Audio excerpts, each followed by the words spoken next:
Bonjour à tous et bienvenue pour une nouvelle minute d'inspiration, de transformation, de motivation. Aujourd'hui, une petite histoire que vous connaissez sûrement, celle d'un couple qui va s'installer dans une nouvelle maison et les fenêtres de la cuisine donnent sur le jardin de la voisine qui tous les jours vient étendre son linge. Et la femme n'arrête pas de faire des remarques désobligeantes sur ce que fait la voisine en disant « Oh là là, regarde-moi, tous ses vêtements sont sales, les draps sont sales, comment elle fait pour vivre comme ça ?» Et tous les jours, elle y va de sa remarque. Et un jour, elle s'installe et elle dit « Tiens, tous les vêtements, les draps de la voisine sont propres, mais qu'est-ce qui s'est passé ?» Et le mari lui dit « J'ai simplement nettoyé la fenêtre. » C'est une excellente métaphore, hein, la fenêtre. Depuis le début, la femme avait l'impression de voir la réalité à travers sa fenêtre et de voir que le linge était sale, mais en fait, la fenêtre était sale. C'est la fenêtre qui était sale qui filtrait, donc ce qu'elle croyait voir était faux. Et ça, c'est réellement comment ça fonctionne dans la vraie vie.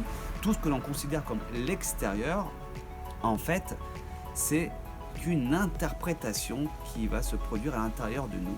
Comment ça se passe? On va observer un phénomène, quelque chose.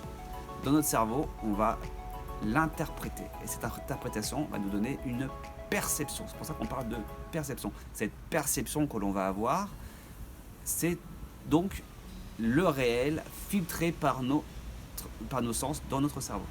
Et à ce moment-là, on va générer une émotion, une réaction en fonction de ce que l'on a perçu.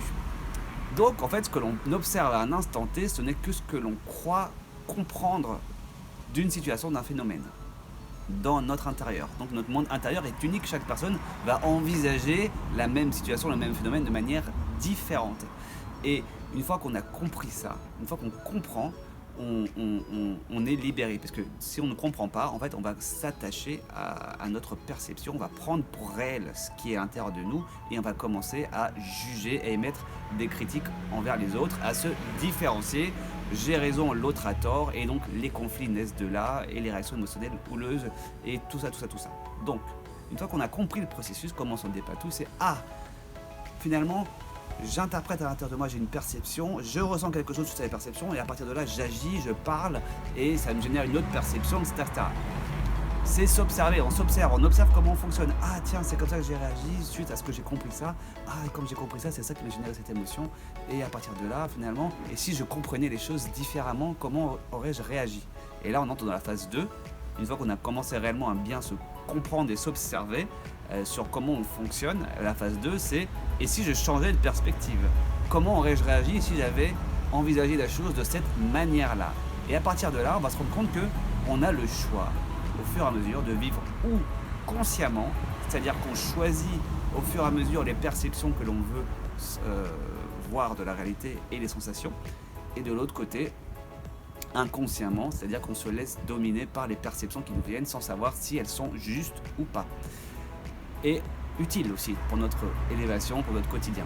Donc à partir de là, s'ensuit qu'on appelle un développement du pouvoir personnel, c'est qu'on se rend compte que nos réactions émotionnelles dépendent de ce qu'on a compris, de ce qu'on a perçu, et en jouant sur ces perceptions, on peut transformer les réactions émotionnelles, donc ce qu'on va dire, ce qu'on va faire, et comment les autres vont réagir par ricochet. Voilà, donc c'est vraiment l'importance de la perception, c'est vraiment le point fondamental à comprendre. Donc n'oubliez pas, nous avons tous des vitres plus ou moins colorées ou tachées, donc ce que l'on observe à l'extérieur, c'est aussi certainement ce que l'on a à l'intérieur dans notre mode de fonctionnement. Donc n'hésitez pas à regarder différemment, peut-être en utilisant d'autres lunettes, d'autres vitres, en allant à l'étage pour voir la situation d'une autre perspective. Je vous laisse là-dessus et je vous donne rendez-vous demain pour une nouvelle minute d'inspiration. À demain!